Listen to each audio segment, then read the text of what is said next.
Hi there, thank you for joining me on FernCrafts. I'm Christine and I welcome you to my channel. Today I wanted to do a little bit of a different video where I give you a little glimpse of my garden. It's not an orchid video, but I hope you will enjoy it regardless. So to start off, this is the southern side of the house and I call it my south garden. And it's not very long, it's about 5 to 6 feet in depth and about 12 feet in length. So you can start off and see that we have some ground cover right in the front here where there is a garden path leading off, and this birdhouse has been there for a while. It needs a repaint. This lovely ground cover, it is a very bright silvery foliage. I'm not quite sure what it's called, but I'll try and find the name of it to put it up. And it's growing into the bed there and needs a little bit of a cleanup, which I will hopefully try and get to soon. There's a lovely rose in the background there, but I'll show it to you from the other side when I get to it. And there's an iris there, and I'm trying to let it grow into a clump. The pot there has some dahlias and there are about 3 in there right now and they're doing well. They just planted. This is an apple tree, and let's just walk around over the garden path to the other side. Excuse my shadow right there. And when we come on the other side, you can see that we've just laid in some black mulch, sort of just to ground the whole thing and neaten it up. There's a lovely bird bath that my husband got me recently. So that has taken center stage, and now I just need to somehow invite the birds to come and take a bath. There is a lovely rose bush. I love this rose. It's very highly scented, and I'll try and put the name up on the screen. Iris again.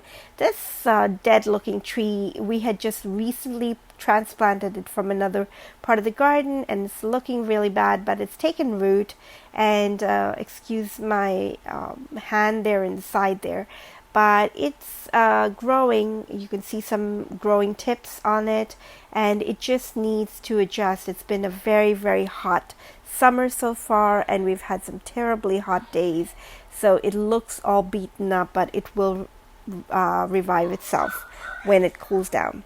There's a lovely path I've just laid out with some broken slate tiles that we had, and where the mulch ends there's a rock, or I think they call like pea gravel, and there's a boxwood that looks really bad right now, but I'm hoping to sort of revive it, and I got it on the clearance counter and just sort of bring it back because it's boxwood and it's pretty resilient. This garden has a lot of variegated plants, you'll see. So there's an iris, and that's a variegated iris. The hostas are variegated as well. And then I have some more of plants throughout that I'll show you. This is a unanimous, and it's a variegated type. I'm going to be clipping that into a tight mound and hoping that it works. There's my garden path going all the way around, sort of in between to sort of break up the space there. And I've put in some creeping thyme where I'm pointing to right now. I've tried to like split it up and put it in between all of the stones. So there's another look at the garden. And let's take a look at some of the roses now. That's the other side. What I missed showing you guys was the lavender, what we just passed on the left there. And so heading into just focus on the rose here. It's a lovely rose, and I'll put the name up on the screen because I don't remember it offhand. But it's got a very blush pink and beautiful shape to the flowers, which I really like. It is a shrub rose, as I can see there, but I can't read what the name of the rose is, so I'll put that up on the screen.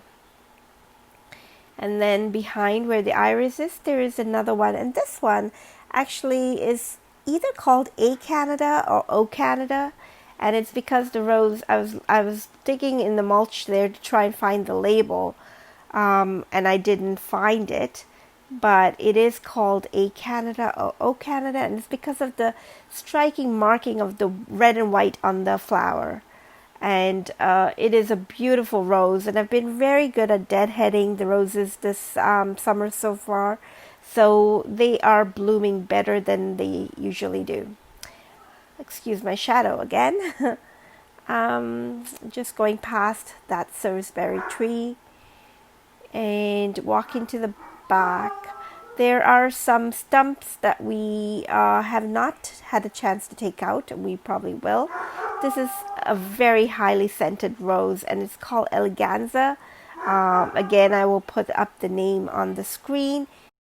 It's called Gypsy Soul Eleganza, and it has a bright fuchsia color to it and sort of fades into a darker pink. This is a rose that my mom grew from a cutting, and she doesn't remember what the flower is. I'm suspecting that it's probably a very dark red that she has in the front porch by her front door, but we'll just have to wait and see to know what it is. It's going to be a mystery, or a surprise rather. There is a lovely Japanese maple, and right behind the sundial there, that needs to be reset. We're just adjusting the time every time when I can, so that it catches the right time, and that's what I'm showing you.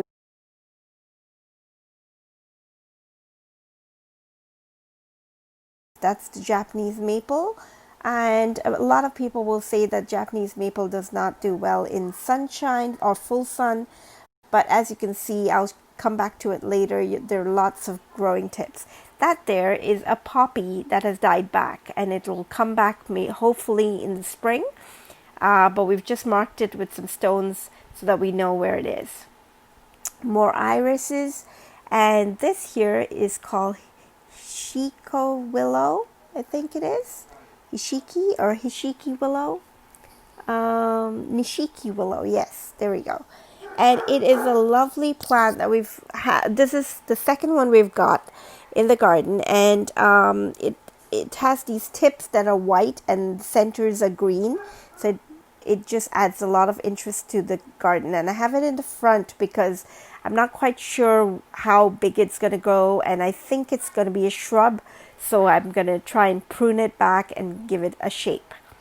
So just walking back, I'm showing you that we have another one in there, and that one we've actually transplanted about 3 times, and that's why it's very slow in sort of getting it back. So I've just marked it with some brick. There's a big hosta there, and daylily clump and this is like an orange daylily.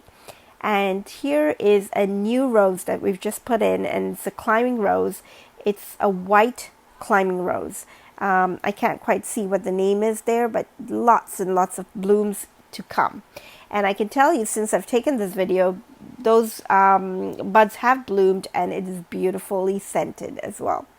There is a little bit more of the unanimous that's creeping. This is the creeping variety, so it's just kind of adding a little bit of interest. That the space just needs a little bit of a cleanup. And you can, what I'm trying to explain is that it grew in through the chain link fence. So we had just put this in the garden in stages, and there's the garden path, and it just goes off and opens up into the back garden. And it's been about 4 weeks now, and it is pretty settled in. So there you go. That's just a glimpse of our south garden. And I am really liking it. This place gets lots and lots of sunshine, so I wanted plants in there that was loving the heat. And there it is, the Japanese maple with lots of growing tips, and my labradoodle making his appearance, Charlie, in the background. Yeah, lots of growing tips, so it is liking it for sure. So yeah, thank you for joining me. I hope you enjoyed this little tour of my garden, and it has been so much fun this summer because I've been able to do a lot of gardening. I hope you enjoyed watching it, and until the very next time, enjoy your garden and your orchids. Bye-bye.